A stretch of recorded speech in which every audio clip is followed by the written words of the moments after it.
London Hillsong എന്ന് പറഞ്ഞ church, 10,000 വിശ്വാസ ചർച്ച. അപ്പോൾ ഓസ്ട്രേലിയൻ ഹിൽസോങ് കൂടി കളർ കോൺഫറൻസ് എന്ന് അവരുടെ ലേഡീസിൻ്റെ ഒരു ഇതുണ്ട്. അപ്പോൾ അത് ലണ്ടൻ റോയൽ ആൽബർട്ട് ഹാൾ എന്ന് പറഞ്ഞാൽ ലോകത്തിലെ മോസ്റ്റ് പ്രസ്റ്റീജിയസ് ഹാളാണ്. രാജ്ഞിയുടെ ഫംഗ്ഷൻ നടക്കുന്ന ഹാളാണ്. അവിടെ വെച്ച് 4,000 പരം സഹോദരിമാർ ലോകത്തിലെ വിവിധ രാജ്യങ്ങളിൽ അവിടെ കൂടി.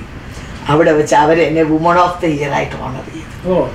അപ്പോൾ അവരെ എൻ്റെ ഇതെല്ലാം എടുത്ത് ഒരു വീഡിയോ ക്ലിപ്പെല്ലാം കാണിച്ചു. കൊച്ചിലെ തൊട്ടുള്ള മിനിസ്ട്രിയുടെ പല ഇതെല്ലാം കാണിച്ചിട്ട് അവർ തന്നെ വന്ന് കയ്യെ പിടിച്ച് ആ പ്ലാറ്റ്ഫോമിൽ കൂടെ അപ്പോഴത്തേക്ക് ഈ 4,000 പേരും 5 ലെവലിലായി ഹോളെ. ഭയങ്കര ഒരു കാഴ്ചയായിരുന്നത്. എഴുന്നേറ്റ് ഇത് കൈയടിക്കുക.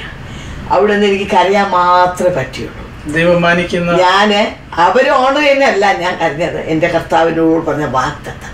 രാജാക്കന്മാരുടെ രാജ്ഞിമാരുടെയും കൂടെ എന്നെ ഇരുത്തു എന്ന് പറഞ്ഞത് എങ്ങും പിഴയ്ക്കാതെ അവിടെ കർത്താവ് കൊണ്ടുപോയെന്നുള്ള ആ രാജ്ഞി ഞാൻ അറിയുന്നില്ല. അതിന് ചില ആഴ്ചകൾക്ക് മുമ്പ് അവരെന്നെ വിളിച്ചു പറയുന്നത്, അവരെന്നെയാണ് അതിന് പിക്ക് ചെയ്തിരിക്കുന്നത്.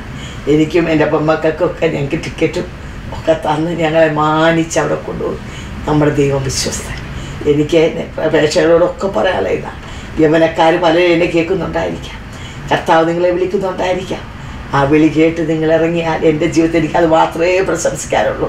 എൻ്റെ അരുമനാഥനെ വിളിച്ചപ്പോൾ ഞാൻ ആഴിയെന്നോർത്തില്ല, ആഴമാരാഞ്ഞില്ല, അലകൾക്ക് ഞാൻ നിന്നിൽ ഭയപ്പെട്ടില്ല. അരുതാപ്രിയനെ നിൻ വിളി കേട്ടെന്ന് പറഞ്ഞുകൊണ്ട് ഞാൻ ഇറങ്ങി. അതേ എനിക്ക് പ്രശംസിക്കാറുള്ളൂ. ശബ്ദം കേട്ടിറങ്ങി അതെ. അല്ലെങ്കിൽ ഞാൻ എവിടെയെങ്കിലും ഒരു BEd പഠിച്ച ഒരു ടീച്ചറായിട്ട് ഞാൻ അവസാനിക്കുമായിരുന്നു.